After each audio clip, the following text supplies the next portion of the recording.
Good morning, everyone. Welcome to Durga. I am sure that you are all somewhat familiar with Durga. So I included a poem. There are many poems to Durga, but I'm going to say a little bit about her first. And then we're going to do a mantra that opens us up to Durga. So the poem I sent, which is just a random poem I found, honestly, I thought spoke fairly succinctly to the power, the presence of Durga, and therefore to the essence of who or what Durga is. And the second paragraph is particularly potent. I'm going to read that one. Hey Ma, Mother Durga, universe is just your fraction. You are the absolute of creation, operation, and destruction.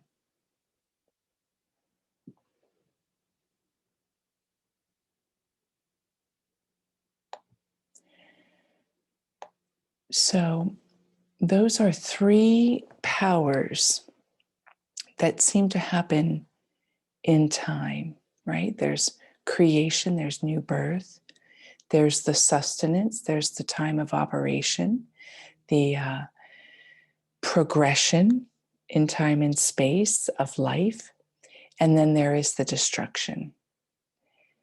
And oftentimes, Durga, I'm going to share with you my statue of Durga that's very heavy. Oftentimes, Durga is particularly known for destruction. Look at that there with all the weapons in her hands. Look at the expression on her face. She's standing, right? She's conquering.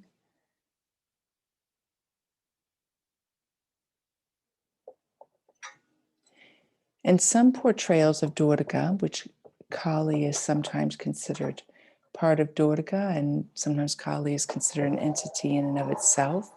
This here, you can see it's just very heavy to hold.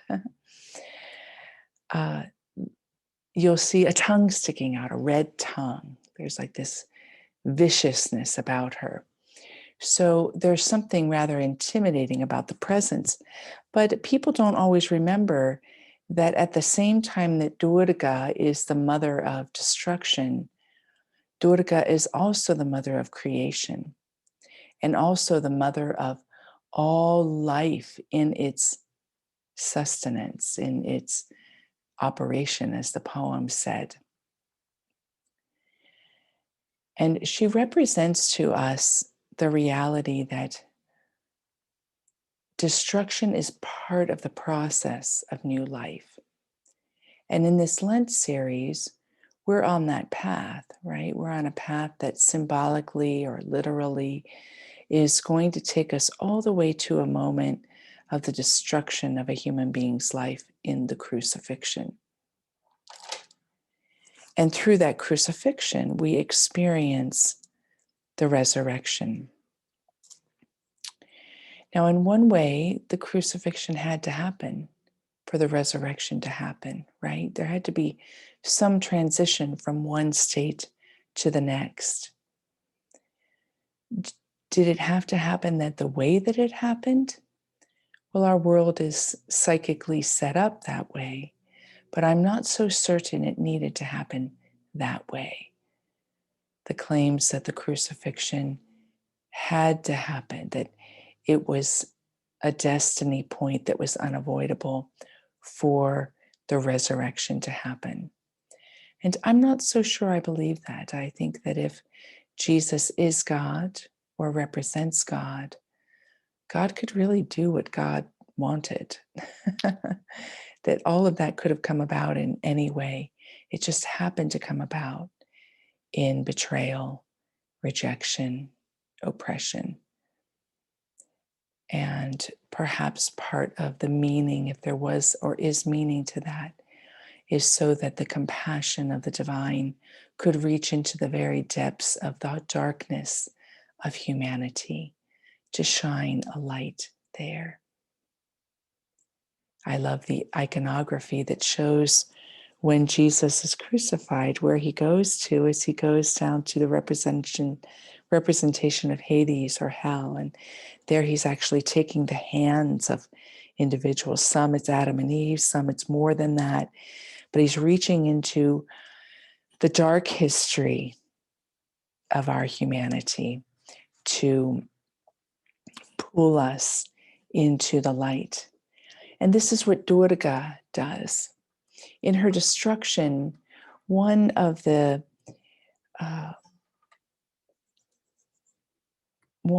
qualities in humanity that she is known for destroying is ignorance. There is the understanding that Durga will spare nothing, that we might be freed of ignorance.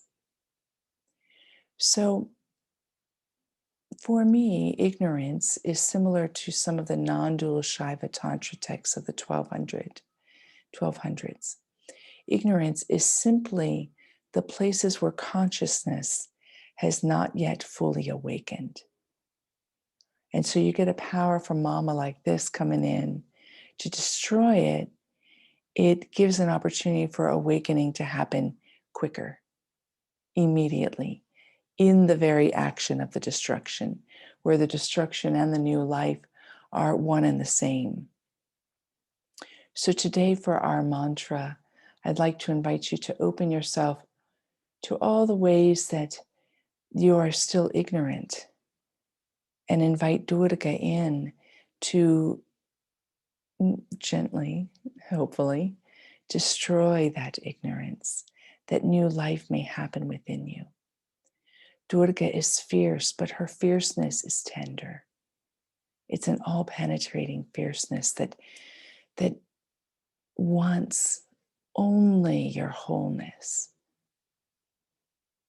Not just for the sake of the universal awakening, but for your sake individually. So this mantra, I won't go into the deeper meaning of it, but it's a very, very simple one. See if I can pull it up here.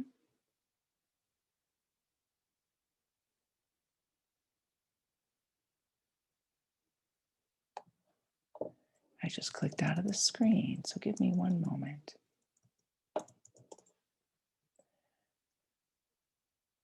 All right, so we're just going to use two of the phrases of one of the Krishna Das Mas Durga. And sorry, I had this set up and it's,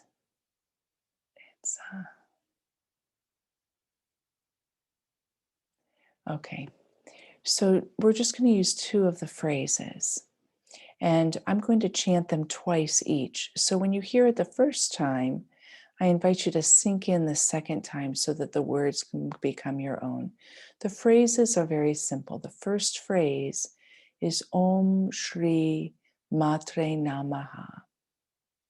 Om Shri Matre Namaha. And the second phrase is Jaya Jagadambe He Ma Durga. Jaya Jagadambe He Ma Durga. In chanting this mantra, it lets Durga resonate within your very cells.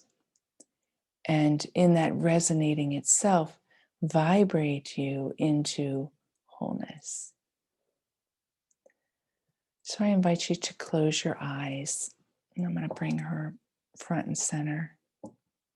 It's difficult with Zoom to be able to set her up. I was going to try to do an altar in that, but it was very difficult. So I'm going to face down like this and move the candles closer. And actually open your eyes, take a minute and just take a look at her. And let yourself have a personal connection with her.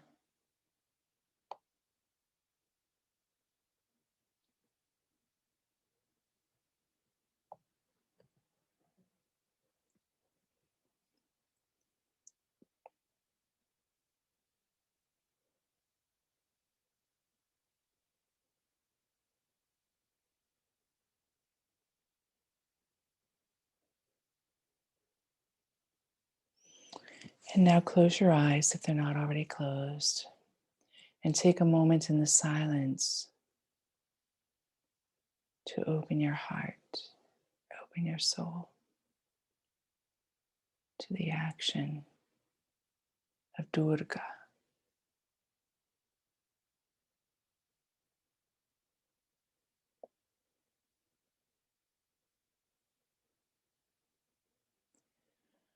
Om Shri Matre Namaha.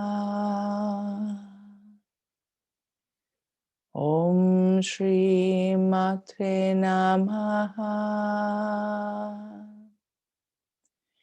Jaya Jagadambe. Jaya Jagadambe. He Ma Durga. Om Shri Matre Namaha. Om Shri Matre Namaha. Jaya Jaya Dambe. Jaya Jagadambe. He Ma Durga. He Ma Durga. Om Shri Matre Namaha.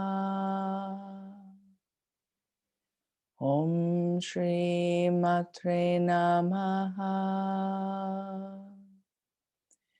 Jaya Jagadambe. Jaya Jagadambe.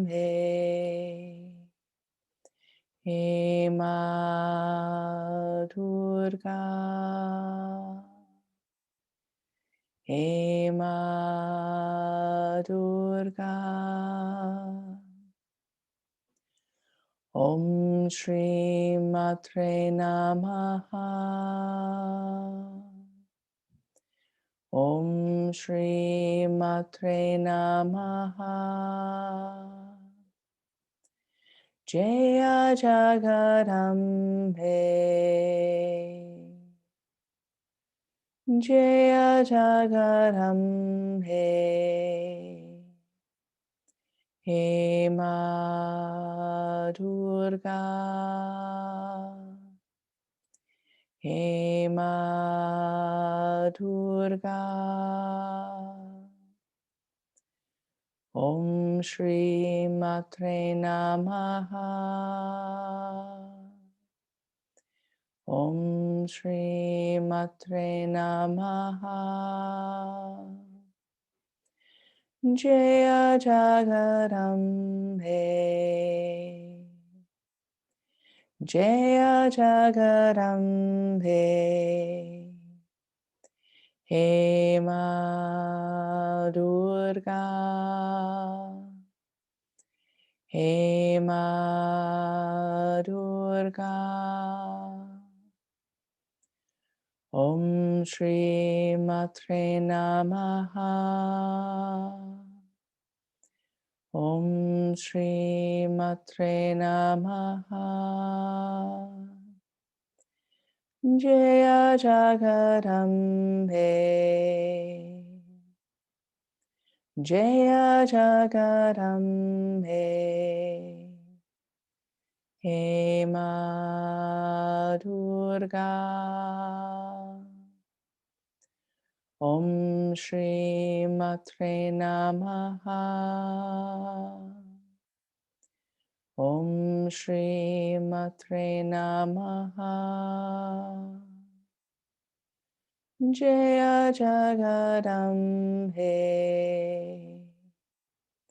Jaya Jagadambe. He Ma Durga. He Ma Durga. Om Shri Matre Namaha. Om Shri Matre Namaha. Jaya Jagarambe. Jaya Jagarambe. He Ma Durga. He Ma Durga.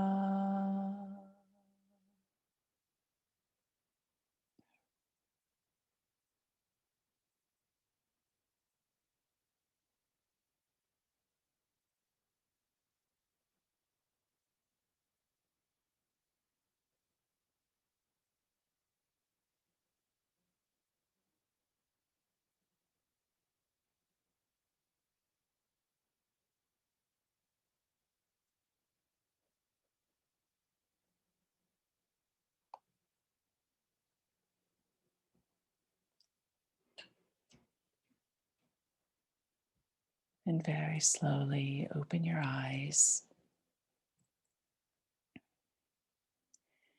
Where there is ignorance, there is fear. Where there is ignorance, there is dissipation of your energy.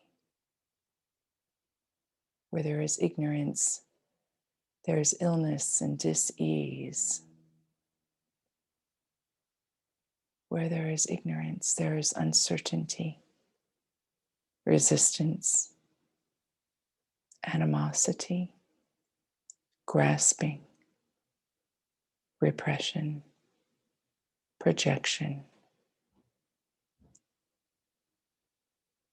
In Durga is the presence of the aspect of the divine. For me, it is feminine, doesn't have to be for you. Is the aspect of the divine that loves you so fiercely,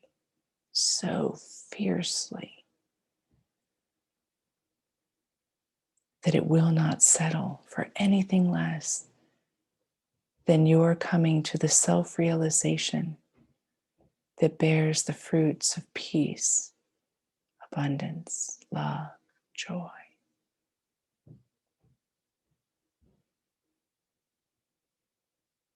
And so the question remains today, will you let yourself be loved this wholly? I invite you to take that through your day, and if you're able, continue with that mantra. It's got a nice, well, all mantras have that, right? They have that quality of luring you in. Let us let ourselves be loved that fiercely for our sake and for the sake of the awakening of all creation. Have a great day, everyone.